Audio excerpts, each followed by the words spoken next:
onto the base. Whoops. And hopefully I have enough nubs. Okay.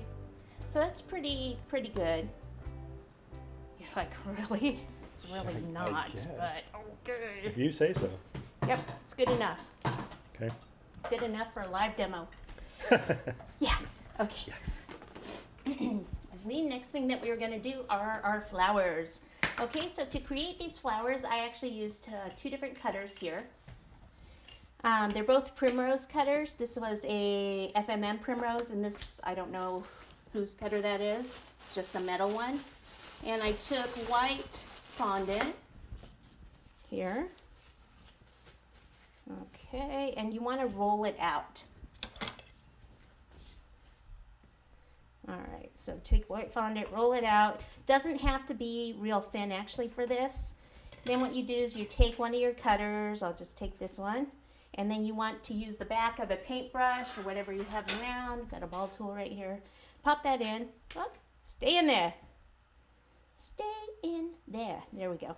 And then this veiner is from Sunflower Sugar Art. It's a little blossom veiner, and it's one of my favorite ones. I really like it. And then I'm just going to flick it so I can get that out. And then you put it on, as you can see, a sheet tray here full of plastic wrap to get it, you know, to give some movement to the flowers, and then let them dry.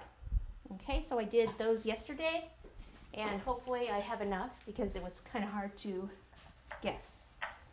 Okay, here's paper Can we do a really quick question? Sure. Where do we get those cutters?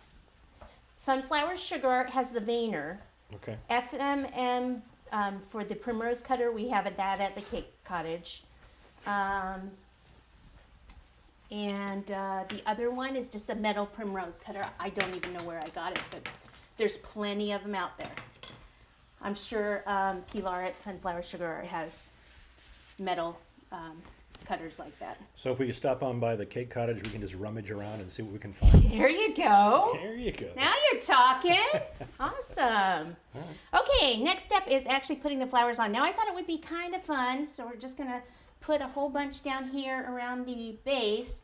And then I wanted to do, so to do these flowers, I guess I should talk about coloring them, huh? Sure. Yeah, why not?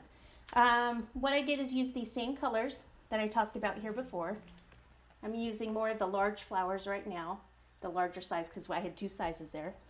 Then I want to take some yellow ones and actually do like a little, maybe set of 3. Then maybe over here, do a little set of 3.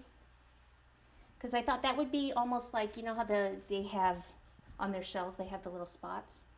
Spots on their shells? Yeah, don't they? They're not really spots. They're... Your turtle does, that's for sure. Yeah, yeah, and that's right. My turtle does, so there you go.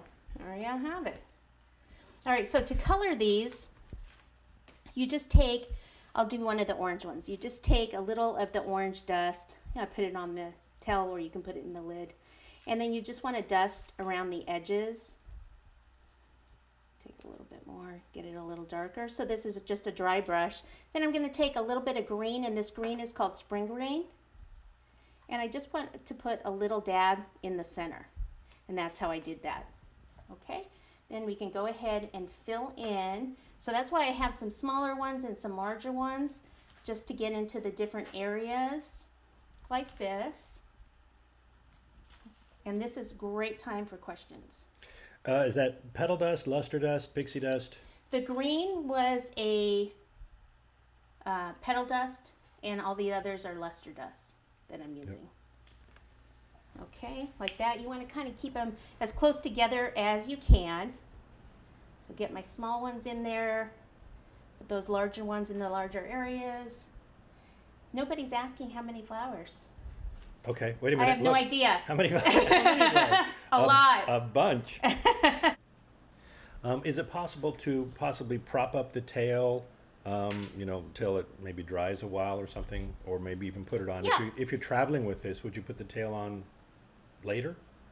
No, you can put the tail on now, and then it'll be dry by the time you go. What you can do is you can actually put a skewer into the tail and then skewer it into the foam core boards. Ouch. And then it won't go anywhere. But you don't want it, you want it lower than the shell. Yeah. Because that's where they are. You just don't want to drag it on the ground. Right. Mm-hmm. So if you want, you know, a foolproof, then that's what I would do.